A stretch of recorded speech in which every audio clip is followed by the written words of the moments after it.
What is the fruit of the Spirit, by the way? Is it something I'm going to try a little harder to have this week?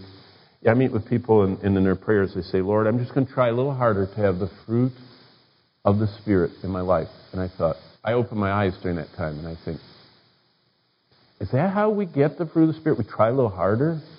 Have you ever heard that? I'm going to try a little harder to be loving this week. Do you know what the fruit of the Spirit is? The fruit of the Spirit is like a garden plot with little squares, and every square that you and I surrender to God, the fruit of the Spirit grows in that plot, that square of our garden. He grows it when we surrender it. And when He has control of a part of our life, His love comes out of that part of our life. His joy, the joy of God through His Spirit radiates. It's not me trying a little harder and saying, come on, part of my life, make some joy. It's me saying, I give. Like the hymn writer said, O Jesus, Lord and Savior, I give that part of my life to you. For thou night atonement, just give thyself for me. And I ask you, Lord, to take that part of my life. And as soon as God controls some part of my life, His love radiates out of that part. His joy permeates that part. So let me just apply that if I was discipling you at Panera. You say, I have a little trouble with my marriage. I don't get along with my husband or wife. I'd listen to that. I'd write it on my little pad. I always do. I listen to everything they say. And I say, oh, can we stop right there? I don't want to go too far because we'll have too many things on the pad. You're having trouble in your marriage with your husband or wife? Mm-hmm. Okay. I don't know anything about your husband or your wife, whoever I'm talking to, but let me just talk about you. Have you surrendered that to the Lord, and are you allowing the fruit of the Spirit to flow out of your life? Love and joy and peace. We're supposed to love our enemies. We're supposed to love those that despitefully use us. We're supposed to love those that hate us and want to kill us, that want to... Did you see that guy? I didn't watch the video. I don't like watching beheadings. But did you see all the pictures of that American that the ISIS cut his head off on Facebook, you know? Did you know a Christian on his knees with a black hooded ISIS guy holding his chin up and slitting his throat? A Christian should die loving the black hood. That's what the Bible says. And that's impossible. Just like it's impossible to love your husband or wife if you're not getting along with them. But both are possible by the Holy Spirit. Look back at what it says at the end of verse 13. You and I can abound in hope, which is part of the great triad of faith, hope, and love, by the power of the Holy Spirit. Did you know that Stephen died loving the people that were stoning him? How did he do that? Stephen put on his sandals like we do. He was normal. But the Holy Spirit abounding in us makes that possible. So Paul said, I'm confident you're full of goodness. That means they're Spirit-filled. Filled with all knowledge. What does that mean? It says in 1 John 2 that we don't need some guru teacher. We have the Holy Spirit. That all we have to do is open our hearts to His Word. Now, teachers have longer and they can package and show and connect stuff. But the true teacher is the Holy Spirit. And He can fill us. Look what it says, filled with all knowledge. And by the way, that word knowledge doesn't mean facts. It means experiential. Knowledge, if you look it up in Webster, has 3 levels. Recognition, acquaintance, and experience. If you read the dictionary, entry for knowledge or to know, it says, first, you recognize something. A deeper knowledge is you're acquainted with it. But you don't really have knowledge until you experience. That's what this is talking about. That you would be filled with all experience. See, that's where the discipleship comes from. Someone saying, this is why we read the Bible. And then they look them, person or disciple, in the eye and say, no, this is why I read the Bible. And this is why you should read the Bible. And now let's read the Bible that way. And I'm going to track with you through this week. And at the end of the week, I'm going to see whether or not you actually connected with God through His Word, whether you plugged your cord in. And I can tell that because you're going to find a supernatural recharging, a supernatural enablement, endowment, clothed with, as Colossians 3 says, clothed with the work of the Spirit of God. We start wearing the truth of God. That's what that knowledge is. And look at what verse 14 says. It ends with this. By the way, this is what a healthy church looks like. I love this. In fact, this is the ultimate test of the maturity level of a local church. Able also to admonish one another. I don't know how your Bible translates that Greek word, but I do know what the Greek word is. And it's noutheteo. You ever heard of nouthetic counseling? How many have heard of nouthetic counseling? Biblical counseling is called nouthetic counseling. That's the word. Noutheteo. And the word nous, the new part, nous, is the word mind.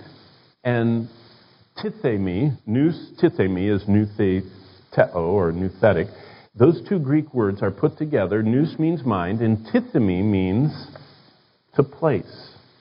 It's kind of like, if I place this bottle on the table, I looked at the table, I found a spot, and I placed it on there. And nouthetic means that you see someone's mind, and you see their need for something, and you place into their thinking process a scripture. That's what admonishing is. You see someone that's anxious, and you give them Philippians 4:6 from personal experience. Be anxious for nothing, but in everything by prayer and supplication with thanksgiving, let your requests be made known unto God, and the peace of God that passes understanding will guard. Actually, that word could be used as referee.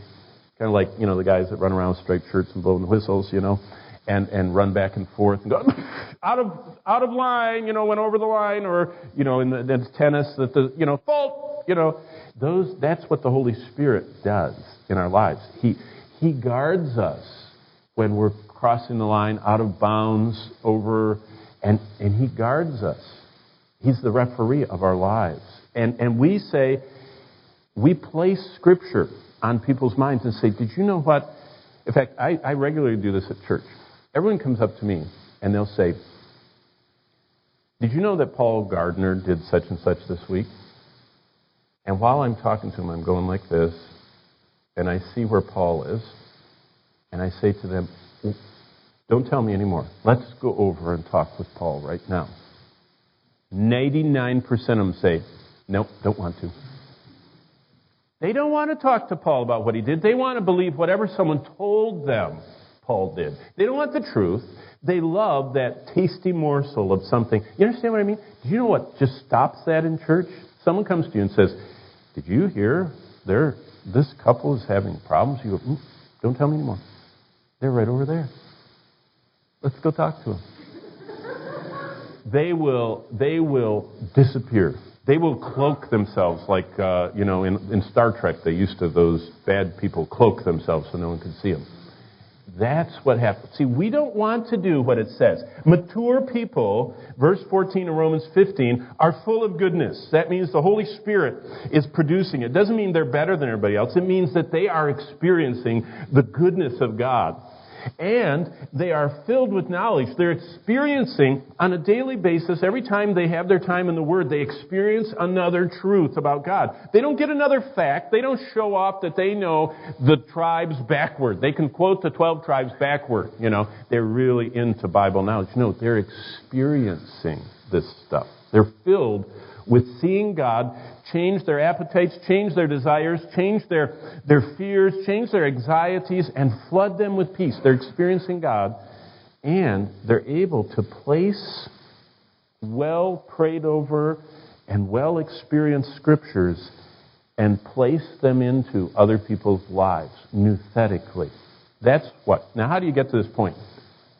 How did we get to that point? Wow, look what time it is. Okay. I'm only on my second slide. Have you ever been personally discipled? We already talked about that. Have you ever done that? I mean, there's a thrill. By the way, I never was. I went through going to church every service for 19 years, sitting through every youth group, every Sunday school class, every local church. I mean, we went Sunday morning, Sunday night, sunrise service, special services, evangelistic services. We went to all of them. I never in my life. I got to Bible college. And I had never had anybody sit down and say, I'd like to do a little check on you. I was interviewed to be a member and interviewed to this and that. I never had someone walk me through the course and check and watch me how I did. Ever. In 19 years. And so I decided, I got to Bible college and I thought, I know that's what it's supposed to be, and I've read all the books about it. I mean, I collect books. I have about 4,500 books, and I've read all about discipleship, and it never happened to me. So I thought, I'm going to find people and make them disciple me. And so I made a list of the 10 or 12 people that I saw Scripture memory in a way that I longed to have in my life. And I saw prayer.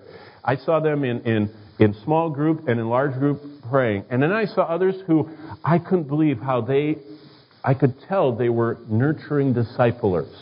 I'd never experienced, but I saw that. I saw them all over with people, one-on-one. And I made this list of people and people that communicated. In fact, that's how I met John MacArthur. Someone gave me a tape album. And I listened to the entire 24 tapes, and I'd never heard anybody teach the Bible that way.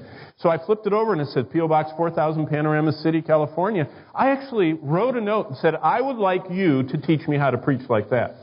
And believe it or not, I got a letter back. I mean, can you believe it? That was in 1981. And he said, yeah, I'm going to have lunch in the city a few hours away from you. If you show up, I'll meet with you. I showed up. He sat with me for 3 hours across lunch. And he said, you sure got to change this and this. If you're going to teach the Bible, you've got to change this and this and this in your life. And at the end of the 3 hours, he looked at me and he said, you know what? It would be better if you came on staff at Grace and I could teach you myself.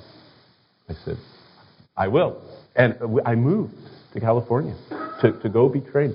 But see, you and I have to have someone walk us through. And if no one does, we have to find someone to tune up the parts of our life that we don't quite know how to do. And you might find, I never found any, I found about 6 or 7 or 8 people that tuned up my Bible reading, Bible studying, Bible memorizing, praying, discipleship, communication techniques, etc., counseling techniques.